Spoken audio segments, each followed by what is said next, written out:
¿Es posible llegar a buen nivel de lifting con frecuencia 1? ¿Cómo puedo progresar los muscle ups hasta el punto de llegar a lastrarlo? ¿Cómo llevar los días de entreno y los días de descanso? ¿Comes lo mismo? ¿Eres natural? Y bueno, muy bienvenidos a todos a un nuevo vídeo para este canal de YouTube. Hoy os traigo un vídeo totalmente diferente donde vamos a hacer un preguntas y respuestas. Todas las preguntas que me habéis hecho han sido por las historias de WhatsApp y por la comunidad. Así que muchísimas gracias a vuestras preguntas y las vamos a resolver.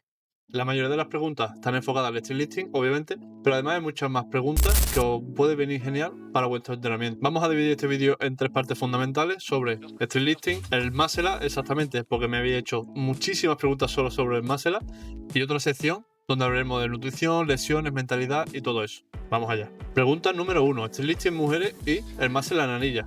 Y es que el muscle en anilla es totalmente diferente al muscle en la barra. ¿A qué nos referimos con lifting mujeres? Obviamente las mujeres no tienen las mismas características que los hombres. Por lo que puedo ver, tienen mucha más resistencia, recuperan mucho mejor, aguanta más volumen de trabajo y todas esas cosas las tenemos que aprovechar.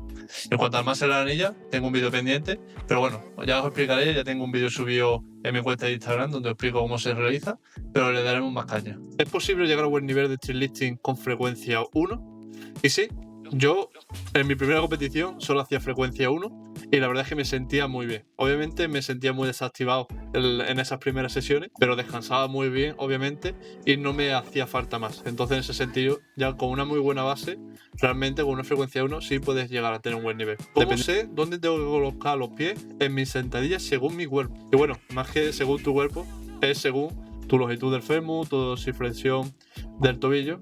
Y es que si ves que al hacer sentadilla te notas incómodo o que se te levantan los talones, siempre te voy a aconsejar abrir un poquito más las piernas e incluso abrir las punteras hacia afuera un poco. Y de todas formas vayas probando hasta encontrar tu stand favorito. ¿Qué accesorios recomiendas para fortalecer los cuádriceps que no sea la máquina de extensión? Hay muchísimos ejercicios para fortalecer los cuádriceps. Obviamente mis favoritos son las sentadillas. Si lo tenemos que hacer variante en una sentadilla en barra alta, nos va a venir genial para eso. Pero además tenemos muchísima multitud de ejercicios, como unas búlgaras, que sin duda es mi ejercicio favorito, o por ejemplo una prensa, una hack squat.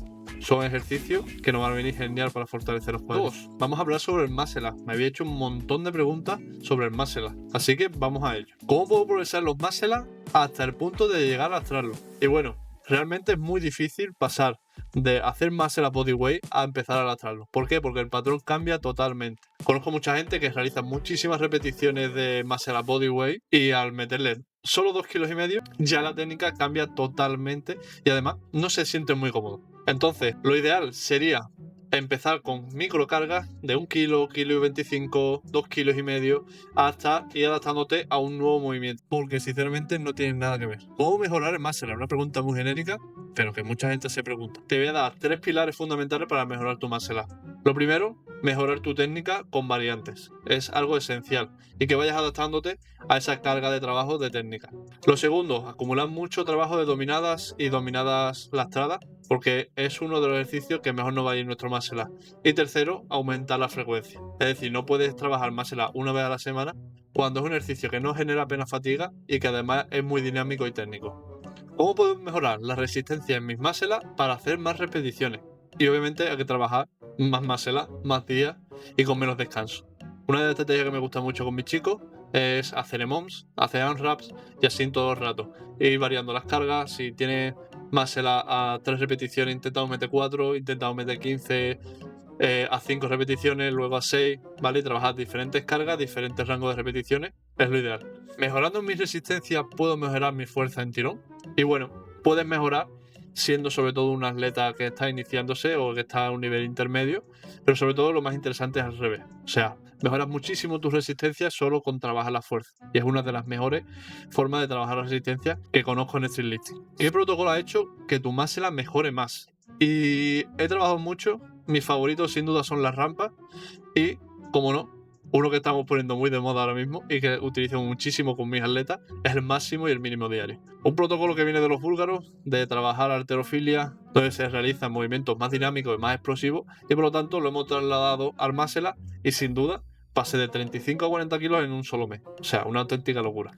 ¿Qué método es el más efectivo para añadir lastre al muscle con peso corporal? Y métodos, básicamente lo que he comentado durante las preguntas anteriores. Puedes trabajar rampas, puedes trabajar series planas. Y es súper importante trabajar al menos una vez a la semana esfuerzo máximo de RIR 0 o singles pesadas. Y aquí hay una pregunta que no me la hicieron hace poco tiempo, sino fue mucho antes de mi lesión, y es cómo lidiar ante una lesión. La presión psicológica, la incertidumbre y todos esos factores que se dan durante una lesión. Y bueno, realmente es una etapa muy complicada y es algo que tienes que asumir y sobre todo tienes que tener muchísima paciencia. Ahora mismo han pasado ya como 3 semanas de mi lesión y la primera semana fue muy mal. Muy mal, o sea, estás en casa, no puedes dormir bien, tienes dolores, tienes dependencia de una persona, o sea, mentalmente yo creo que es la parte más dura. ¿Cómo puedes lidiar con eso?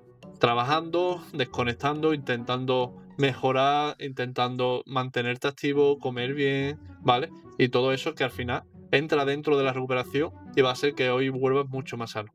Yo hace una semana no podía ni estirar el brazo hacia arriba y hoy ya me encuentro muchísimo mejor. Hablando un poco sobre nutrición, y es que me preguntas, ¿comes hígados?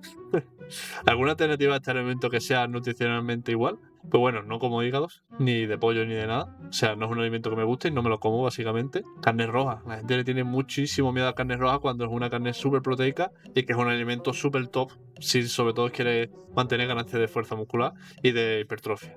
¿Cómo llevas los días de entreno y los días de descanso? ¿Comes lo mismo? Y sí, la verdad es que sí. Como lo mismo normalmente. Si algún día de entreno necesito un poco más de comida porque estoy en algún déficit, también lo incluyo porque tengo que tener en cuenta también lo que gasto cada día, que no es lo mismo. Pero aún así, sí suelo comer el mismo número de calorías y me centro más en el número de calorías a la semana. Entonces, lo voy repartiendo de forma equitativa y en ese sentido hay días que me sobra mucha comida, hay días que no tanto, pero siempre estoy más o menos en el mismo baremo de calorías. Y una última pregunta que es súper importante, me la había hecho muchísimas personas, y es que me preguntan, ¿cuándo cree que es el momento para que alguien se plantee el competir? Y sinceramente, puedes competir desde tu primer muscle up con lastre, desde tu primer muscle up bodyweight, desde tu primer fondo lastrado. O sea, tenemos un baremo muy alto y mucho miedo a no ser el mejor en algo, cuando realmente, algo que veo muchísimo por weightlifting es que hay categorías. Hay gente con muchísimo nivel, hay gente con muchísimo nivel a nivel de su ciudad, a nivel de su región, ¿vale? Y lo que pasa ahora mismo en el Trilisting de España es que están todos en el mismo saco y todos se comparan con los mejores. Y no es cierto, no es la realidad. La realidad no es hacer 150 kilos en fondo en una competición cuando tú tienes 70 kilos en fondo, que está muy bien, y piensas que no tienes nivel, cuando 70 kilos en fondo es una barbaridad. Y última pregunta, ¿eres natural? Y sí, obviamente que soy natural, aunque no hay mucha gente que duda de eso, sobre todo en las redes sociales, en TikTok y tal. O sea, hay un barullo y hay mucha gente que no sabe y que no entiende y por envidia simplemente piensa que no soy natural, sin jugar, sin saber lo que como cada día, lo que me esfuerzo, el tiempo que llevo entrenando, que ya son 8 años. O sea, y obviamente que soy natural. Nos hacen controles antidoping en el mundial. Estoy camino del mundial cuando veas este vídeo y nos hacen controles antidoping y yo me lo voy a realizar allí. Y además nos hacen controles periódicamente. Es decir, se planta un día en tu casa y sin avisarte te hacen un control y ves si eres natural o no. Y obviamente sí. No fomento ese tipo de prácticas, no las comparto y no las utilizaré por mí mismo. Entonces, no le veo mucho mérito. Y hasta aquí preguntas y respuestas, espero que haya servido, espero que os haya gustado, así que ya sabéis, si tenéis mucho apoyo haremos una segunda parte y cualquier duda que tengáis siempre me podéis escribir por mis redes sociales, Jesús Toscano en Instagram, donde estamos más activos, y ya sabéis, no olvidéis suscribiros y activar la campanita. Hasta luego.